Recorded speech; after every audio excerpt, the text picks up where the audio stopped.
The sweltering heat wave across Europe। देखो हो क्या रहा है, ये आज के द हिंदू पेपर में न्यूज थी, पेज नंबर 8 पे आपको दिखेगी, the sweltering heat wave across Europe. हमने कुछ दिनों पहले डिस्कस भी किया था हमारे डेली न्यूज एनालिसिस में कि यूरोप में हीट वेव्स का यहाँ पे बहुत ज्यादा प्रकोप है। यहाँ पे हीट वेव्स जो है बहुत ज्यादा फ्रीक्वेंट हो गई हैं, और साथ में इसके चक्कर में हो रही हैं वाइल्ड फायर्स, फॉरेस्ट में फायर्स लग रही हैं। दूसरी चीज क्या हो रही है, यहाँ पे लग रहे हैं ड्रॉट, ठीक है, ड्रॉट आने लगे हैं, अकाल होने लगा है, सूखा होने लगा है। ये सारी प्रॉब्लम्स हैं because of the heat waves. तो ये हीट वेव्स को यहाँ पे हीट एकोपेलिक, I am sorry, heat apocalypse कहा जा रहा है। ओके, तो ये हीट एपोकेलिप्स क्या है, हीट के कारण, हीट वेव के कारण, क्लाइमेट चेंज के कारण जो एपोकेलिप्स आ रहा है, यानी कि दुनिया खत्म होती सी दिख रही है, प्रलय जैसा एक सिचुएशन आ गई है, इसकी बात यहाँ पे कर रहे हैं। तो समझते हैं कि ये पूरा आर्टिकल क्या है, और ज्योग्राफी के कुछ इंपॉर्टेंट कंसेप्ट हम इसमें समझेंगे। तो शुरुआत करते हैं। देखो, तो ये देखो, इस तरह की सिचुएशन आपको आज की डेट में यूरोप में देखने को मिल रही है। यूएस हो या यूके हो, सभी जगह पे ये वाइल्ड फायर्स, बेसिकली यूरोप में तो बहुत ज्यादा वाइल्ड फायर्स है, यूएस में आपको बहुत ज्यादा टेम्परेचर आज की टाइम में देखने को मिलेंगे, ठीक है। और ये सब दिखाता है क्लाइमेट इमरजेंसी की तरफ हमें इशारा कर रहा है, क्लाइमेट इमरजेंसी कितनी ज्यादा स्ट्रांग हो चुकी है इसकी तरफ इशारा कर रहा है। तो देखो ये कहाँ पे हो रहा है, यूरोप में इस तरह के समर्स आए हुए हैं आज के टाइम पे, और देखा जा रहा है कि जो टेम्परेचर है डे बाय डे बढ़ता जा रहा है। यूके में रिसेंटली 40 डिग्री सेल्सियस क्रॉस हो गया है, ठीक है। स्पेन, फ्रांस, पोर्तुगल में आप देखोगे 42 टू 46 डिग्री टेम्परेचर्स चल रहे हैं। तो इतना ज्यादा हीट वेव की प्रॉब्लम है, इतनी ज्यादा टेम्परेचर्स की प्रॉब्लम है, इसे एक हीट एपोकेलिप्स के हिसाब से ही माना जा रहा है। ओके, तो देखो यहाँ पे बेसिकली हम लोकेशंस देखते हैं। तो लोकेशन में आप देखोगे ये फ्रांस हो गया, ये स्पेन हो गया, ये पोर्तुगल है, ठीक है, यहाँ पे ये यूके है, इस साइड पे यूएस है। तो अटलांटिक के आसपास वाला जो नॉर्थ अटलांटिक के आसपास वाला जो रीजन है, वहां पे मेनली ये हीट वेव्स का प्रकोप देखने को मिल रहा है, ठीक है। ये extreme heat and dry weather conditions जो हैं, इसके कारण आप देखोगे 19,000 हेक्टेयर्स जो फॉरेस्ट है वो डिस्ट्रॉय हो चुका है फ्रांस में। तो फ्रांस में लगभग 19,000 हेक्टेयर फॉरेस्ट खत्म हो चुका है। पोर्तुगल में भी आप देखोगे 250 ब्लेसेस लग चुकी हैं, यानी कि 250 बार आग लग चुकी है, और इसके चक्कर में कई सारे लोगों की, लगभग 650 लोगों की जान चली जा चुकी है because of the heat illness in last 1 week. Okay, इसके साथ देखोगे स्पेन में भी सेम हुआ है। स्पेन में 14,000 हेक्टेयर लैंड जो है वो डिस्ट्रॉय हो चुका है, 360 डेथ से ज्यादा यहाँ पे प्रॉब्लम हो चुकी है। इटली में भी सेम चीज चल रही है, ठीक है। इटली में लगभग 200 दिनों से, 200 डेज से यहाँ पे कोई बारिश नहीं हुई है, तो ड्रॉट जैसी सिचुएशन बन रही है। अटलांटिक के आसपास सभी जगह ऐसी सिचुएशन है। 43 डिग्री सेल्सियस के आसपास का यहाँ पे टेम्परेचर चल रहा है, और लगभग 69 मिलियन लोगों को यहाँ पे अफेक्ट कर रहा है अकेला अमेरिका में ये हीट वेव और टेम्परेचर। ओके, तो ये तो हमने बात करी इस लोकेशन की। अब देखो यहाँ पे रीजन क्या है, इस एक्सट्रीम हीट वेव का रीजन क्या है। पहला रीजन और फोरमोस्ट रीजन जो बताया जा रहा है, that is climate change. Okay, climate change के कारण इस तरह की सिचुएशन हमको देखने को मिल रही है, और ये क्लाइमेट चेंज ही है जिसके कारण 1 डिग्री सेल्सियस हमारा टेम्परेचर ऑलरेडी बढ़ चुका है from the pre industrial times. Okay, तो प्री इंडस्ट्रियल टाइम्स के हिसाब से देखोगे तो 1 डिग्री सेल्सियस हमारा टेम्परेचर बढ़ चुका है, और अगर जितना जितना 1 डिग्री सेल्सियस के हिसाब से टेम्परेचर बढ़ेगा, उस हिसाब से यहाँ पे 40 डिग्री सेल्सियस जैसा टेम्परेचर होने की जो प्रोबेबिलिटी है, फ्रीक्वेंसी है, वो भी बढ़ती जाएगी। यानी कि टेम्परेचर जितना बढ़ेगा पिछले टाइम से अभी तक में, उतना टेम्परेचर राइज की जो सिचुएशन है वो उतनी फ्रीक्वेंट हो जाएगी। ओके, तो यहाँ पे देखा जा रहा है कि डिविएशन भी बहुत है। जैसे सिर्फ यहाँ पे यूरोप की या यूएसए की बात नहीं कर रहे, अंटार्कटिका और आर्कटिक्स में भी यहाँ पे इसी तरह का टेम्परेचर राइज देखने को मिल रहा है। अंटार्कटिका में लगभग 15 डिग्री सेल्सियस से राइज देखने को मिला टेम्परेचर में। आर्कटिक्स में यानी कि नॉर्थ पोल में 3 डिग्री सेल्सियस से यहाँ पे टेम्परेचर राइज देखने को मिला, ठीक है। तो इस तरह की जो सिचुएशन हो रही है, इसके पीछे एक बड़ा कारण है हीट वेव्स। हीट वेव्स के कारण बन रहे हैं हीट डोम्स, और हीट डोम्स का एक बड़ा कारण है यहाँ पे स्प्लिट ऑफ जेट स्ट्रीम। तो ये जेट स्ट्रीम क्या है, इसके बारे में भी बात कर लेते हैं। जेट स्ट्रीम क्या होती है, देखो आपको पता है ये अर्थ है, अर्थ पे कई सारी तरह की विंड्स चलती है, आपको पता है ये ईस्टर्लीज चलती है इस तरह से, ठीक है, ये ईस्टर्लीज होती है।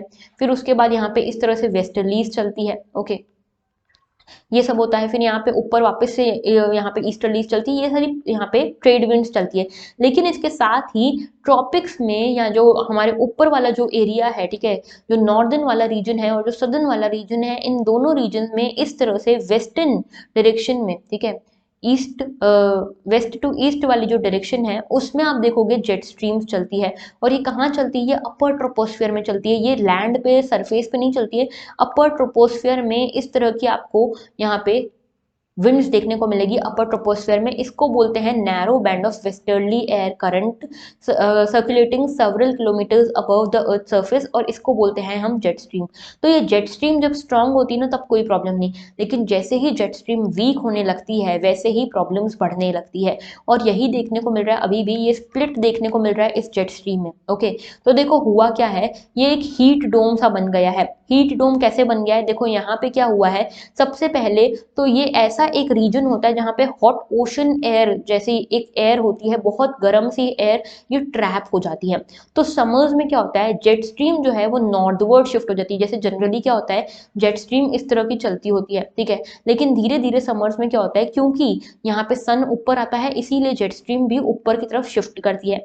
जब समर्स में जेट स्ट्रीम ऊपर की तरफ शिफ्ट करती है उस टाइम पे हॉट एयर जो होती है वो भी अपवर्ड एक्सपांड करती है, ठीक है। एक्सपांड करने के कारण क्या होता है, हाई प्रेशर एटमॉस्फेरिक रीजन बन जाता है। देखो यहाँ पे ये हाई प्रेशर एटमॉस्फेरिक रीजन बन गया, और इस हाई प्रेशर एटमॉस्फेरिक रीजन के साथ यहाँ पे ला नीना जैसी सिचुएशन हो जाती हैं, और इसी के कारण यहाँ पे ये जो पूरी हीट है, देखो यहाँ पे ये इस तरह से यहाँ से स्प्लिट होती है, फिर वापस से इस रीजन से जाके वापस से नीचे आ जाती है, ठीक है। तो ये एक तरह से ट्रैप हो जाता है, हॉट जो वेव्स है, हॉट एयर जो है वो ट्रैप हो जाती है बिकॉज ऑफ द कन्वेक्शन, और हॉट एयर यहाँ से अटेम्प्ट करती है एस्केप होने का, पर हो नहीं पाती because of the high pressure. यहाँ पे इतना हाई प्रेशर होता है कि ये एस्केप नहीं होने देता इन हॉट विंड्स को, ओके। और इसीलिए ये जो एयर है ये सिंक होती जाती है नीचे की तरफ, दबाव महसूस करती, कंप्रेस होती है, और एक डोम सा बन जाता है, ठीक है। जैसे जैसे विंड्स जो है वो हॉट एयर के साथ मूव करती हैं वैसे वैसे हीट वेव्स बनती जाती हैं। तो टेम्परेचर फोरकास्ट से आप देख पाओगे कि यहाँ पे ये जो पूरा एरिया है, ये जितना टेम्परेचर ज्यादा बन रहा है ना, वहां पे उतना ज्यादा जो एरिया है वो डार्क होता जा रहा है, डार्क स्पॉट बनता जा रहा है। तो हीट डोम क्या करती है कि यहाँ पे कोई क्लाउड्स को आने नहीं देती, कोई प्रेसिपिटेशन नहीं होने देती, सन की हीट को ट्रैप करती जाती है, मतलब इनकमिंग वेव्स लेती जाती है और आउटगोइंग वेव्स को जाने नहीं देती, ठीक है। तो जितना ज्यादा यहाँ पे हाई प्रेशर बनेगा उतना ज्यादा टेम्परेचर यहाँ पे लॉक होगा, हीट उतनी लॉक होगी और ट्रैप होते हुए हीट डोम बन जाएगा, ओके। तो ये था हमारा हीट डोम वाली चीज। अब देखो, how will extreme heat impact Europe and US over the long term. तो देखो यहाँ पे दोनों ही यहाँ पे बात कर रहे हैं, यूरोप में स्पेशली ज्यादा बात हो रही है क्लाइमेट चेंज की, क्लाइमेट चेंज को हम कैसे रोकें, लेकिन यूएस के अभी भी कुछ हिस्से ऐसे हैं जो क्लाइमेट चेंज को रिकॉग्नाइज नहीं कर रहे, ओके। और ये देखा जा रहा है कि यूएस वालों को ज्यादा फर्क भी नहीं पड़ रहा, क्योंकि यूएस के मेजोरिटी घरों में एसी है, एयर कंडीशनर है, लेकिन यूके में सभी के पास एसी नहीं है, इसीलिए यूके वाले जो लोग हैं, यूरोप वाले जो लोग हैं, उनको ये हीट वेव सबसे ज्यादा फील हो रही हैं। अब ऐसे में यूरोप दोहरा तरीके से फंस गया है, दो तरफ से फंस गया है। कैसे? यूरोप जो है एक तरफ से तो ये हीट वेव्स देख रहा है जहां पे एसी वगैरह की जरूरत है, तो फ्यूल वगैरह की जरूरत है, लेकिन दूसरी साइड से रशिया यूक्रेन वॉर हो रहा है, और रशिया यूक्रेन वॉर के चक्कर में जो फ्यूल है वो महंगा हो गया, और रशिया से जो चीप गैस आया करती थी वो भी नहीं आ रही है। तो जब सबसे ज्यादा जरूरत है यूरोप को यहाँ पे फ्यूल की, गैस की, तभी यहाँ पे यूरोप के पास फ्यूल और गैस नहीं है। तो बहुत गलत टाइम पे बहुत गलत चीज में फंस गया है यूरोप, ओके। अब यहाँ पे बहुत ज्यादा इंसिडेंसेस बढ़ रहे हैं, ना सिर्फ वाइल्ड फायर्स के बल्कि ड्रॉट के भी, यहाँ पे वेजिटेशन नहीं उग पा रही है। तो ये सारी प्रॉब्लम्स जो अभी हो रही है इसके कारण सॉइल मॉइस्चर भी कम हो रहा है, रिवर्स ड्राई अप हो रही हैं, ओके। और एग्रीकल्चर, हाइड्रो पावर कुछ भी प्रॉपरली काम नहीं कर पा रहा। तो आज की सिचुएशन ऐसी है कि यूरोप जो है बड़ा परेशान है, बड़ा दुखी है because of the heat waves, wild Fyers, droughts etcetera, okay. अब आगे बात करते हैं, तो अब आगे क्या, व्हाट नेक्स्ट। तो देखो यहाँ पे यूरोप जो है अभी टॉरिड समर्स को फेस कर रहा है, ठीक है। यहाँ पे हीट वेव कंडीशन अभी एक्सपेक्ट ये किया जा रहा है कि अभी कंटिन्यू होंगी, और यहाँ पे हीट अलर्ट्स भी जारी हो रहे हैं, हेल्थ एडवाइजरीज जारी हो रही हैं, टेम्परेचर अभी और बढ़ेंगे, यूएस में भी टेम्परेचर अभी बढ़ेंगे, ठीक है। फॉसिल फ्यूल कंजप्शन लेकिन ये कंट्रीज कम नहीं कर रही, स्पेशली यूएस। यूएस जो है ना रिकॉग्नाइज कर रही है क्लाइमेट चेंज को, ना ही अपना फॉसिल फ्यूल कंजप्शन कम कर रही है। जबकि यूरोप के साइड पे, यूरोप के एफर्ट्स में ये देखा जा रहा है, एक चीज ये रिकॉग्नाइज की जा रही है कि यूरोप में स्पेशली क्लाइमेट चेंज को रिकॉग्नाइज भी किया जा रहा है, और फ्यूल का कंजप्शन कम करने की यहाँ पे कोशिशें हो रही है, कार्बन एमिशन को कम करने की कोशिशें हो रही है। अल्टीमेटली यूएन के जो सेक्रेटरी हैं उन्होंने ये कहा है कि हमारे पास दो ऑप्शन है, या तो हम साथ में आए, कोलैबोरेट करें और हम क्लाइमेट चेंज को रोकें, तब तो हम कलेक्टिव एक्शन की तरफ बढ़ पाएंगे।